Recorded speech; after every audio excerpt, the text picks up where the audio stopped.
গোলাম মাওলা রনি বলছিলেন যে সামগ্রিক বিবেচনায় বেনজির আহমেদ তো ফেরেশতা, দুর্নীতির যে ভয়াবহ চিত্র সেই বাস্তবতায় তিনি বলছেন।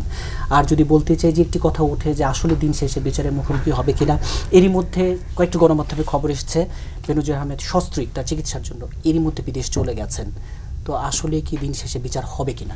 দেখেন, যে অভিযোগগুলি উঠেছে যে আমাদের প্রাক্তন সেনাপ্রধান এবং পুলিশের আইজিপির বিরুদ্ধে অভিযোগ উঠেছে, অভিযোগ তো প্রমাণিত না। ওনার আত্মপক্ষ সমর্থনের সুযোগ আছে, উনি সুযোগ নেবেন, তাই না? দুদকে ওনাকে ডাকবে, ওনার ফ্যামিলি সহ ডাকবে, উনি হাজিরা দেন কিনা, বক্তব্য রাখেন কিনা, হ্যাঁ, তো ওটা সেই জন্য আমাদের অপেক্ষা করতে হবে। তারপরে এটা তদন্ত করে এটা আসলে মানে তাকে দোষী সাব্যস্ত করে তারপরে আমরা একজনকে একেবারে দুর্নীতিবাজ বা অন্য কিছু বলতে পারি। তার আগে তো আমাদের এগুলো কিছু বলা যাবে না। এখন এই যে রনি, গোলাম মাওলা রনি কথা ছলে বলেছেন যে উনি তো রাষ্ট্রের জন্য অনেক দিয়েছেন, দেশের জন্য দিয়েছেন, অবশ্যই দিয়েছেন। হলি আর্টিজানের ঘটনায় আপনারা দেখেননি যে বেনজির আহমেদ কি ভূমিকা পালন করেছে? তার মানে বক্তব্য, তার ফিগার, তার বডি ল্যাঙ্গুয়েজ দেখলেই তো সন্ত্রাসীরা ভয় পেত। তো বাংলাদেশে মানে দেশের জন্য উনি কিছু করেননি এটা বলা যাবে না, করেছেন। যদি তার ভুল থাকে, অন্যায় থাকে, সেগুলি আইন আছে, আদালত আছে, সেটা বিচার করবে, সেটি নিয়ে আমরা কোনো কথা বলতে চাই না। এখন জেনারেল আজিজের কথা বলেন, তার ভাইদের জন্য উনি করেছেন, তার ভাই বোনদের জন্য করা তো ভালো। তার ভাই মহামান্য রাষ্ট্রপতি কর্তৃক ক্ষমা পেয়েছেন, তো এটা তো একটা রাষ্ট্রের বিধান, সেই নিয়ম অনুযায়ী পেয়েছেন, তাই না? এই বিধান তো আছে, এটা তো এর আগেও অনেক রাষ্ট্রপতি তাদের অনেককেই ক্ষমা করেছেন। তো এখন জেনারেল আজিজের ভাইকে কেন ক্ষমা করলো, এটা নিয়ে মনে হয় বাংলাদেশে বিশাল একটা ভাইকে ক্ষমা করিয়েছে। তার আরেকটা ভাই যে হত্যাকাণ্ডের শিকার হয়েছিল প্রতিপক্ষের গুলিতে, সেটি কিন্তু আমরা কেউ দেখছি না। তার ভাই, সেটা জেনারেল আজিজের ভাই, সেটা মানুষ না? মানে অন্যরা হলে সেটা মানে হয়ে যাবে।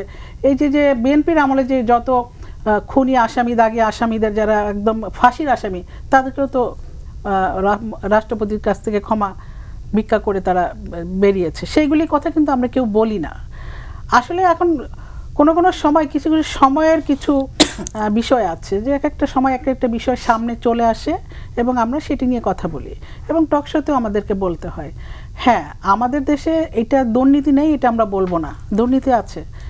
দুর্নীতি আছে বিধায় তো ট্রান্সপারেন্সি ইন্টারন্যাশনাল যেটাকে বলে, তার মানে ইন্টারন্যাশনালি দুর্নীতি আছে এবং সেটা তদন্তকারী সংস্থাও আছে। বাংলাদেশেও তদন্তকারী সংস্থা আছে। তা এখন বাংলাদেশে আগে এক সময় দুদককে বলতো যে দন্তহীন বাঘ, তো এটা তো এখন তো দেখা যাচ্ছে যে সেই দন্তহীন বাঘ এখন সব জায়গায় তারা তাদের যেখানে অ্যাপ্লিকেশন পাচ্ছে বা অভিযোগ পাচ্ছে তারা সেটা খতিয়ে দেখছে এবং সেই অনুযায়ী তারা বিচারের সম্মুখীন করছে। তো এখানে দেখেন, এর আগেও কিন্তু আমাদের দলীয় অনেক নেতা দুদকের বারান্দায় হাজিরা দিয়েছে, দুদকের কাছে কৈফিয়ত দিয়েছে, জেল খেটেছে, নির্বাচনে অংশগ্রহণ করতে পারেনি, এরকম অনেক নেতাও কিন্তু আমাদের আছে।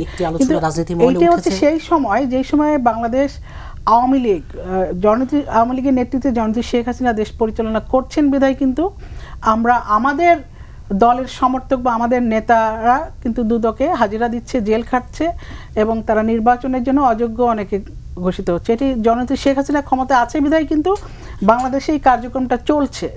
অন্যান্য একটি কথা রাজনীতি মহলে উঠেছে যে এই আজিজ আহমেদ বলি, বেনজির আহমেদ বলি, কার সৃষ্টি?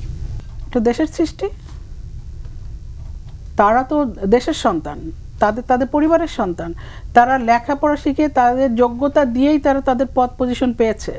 বেনজির আহমেদে যখন আইজিপি হলেন বা জেনারেল আজিজ যখন হলেন, তার আগে তাদেরকে একদম প্রাথমিক পর্যায় থেকে তো সেই আইএসএসবি থেকে শুরু করেই তো তাদের ট্রেনিং, তাই না? তারা তো সেটা করে আসছেন। এখন সৃষ্টি কে করবে? কিসের জন্য সৃষ্টি করা? সৃষ্টিটা অভিযোগ আছে, অভিযোগ প্রমাণিত হোক, তারপরে এটার মানে তখন এই সকল প্রশ্নের জবাব দেওয়া যাবে কে সৃষ্টি করেছেন। আমার বিএনপিতে যারা ওই যে হারিস চৌধুরী, আরও অনেক সাহেবরা আছেন যারা পলাতক আছেন, খোঁজ নাই, টাকা পয়সা নিয়ে উদয় হয়ে গেছেন। তারেক জিয়া টাকা পয়সা নিয়ে চলে গেছেন লন্ডনে, আর আসবেন না, ওখানে খুব সুন্দরভাবে মানে লাক্সারিয়াসলি লাইফ লিড করছেন। তাদের টাকা কোথায় আসছে? তারা দুর্নীতি করেছে না?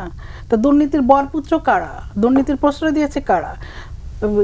আপনার সৌদি আরবে বিএনপির নেত্রী বেগম খালেদা জিয়া এবং তার পরিবারের যে ইনভেস্টমেন্ট আমরা একসময় পড়েছিলাম, যেখানে তারা প্রচুর বিনিয়োগ করেছে এবং সেই বিনিয়োগের অর্থ দিয়ে তারা সব কিছু পরিচালনা করছে, সেই বিনিয়োগের টাকা তোরা নিয়েছিল কোথায়? বাংলাদেশ থেকেই তো নিয়েছিল।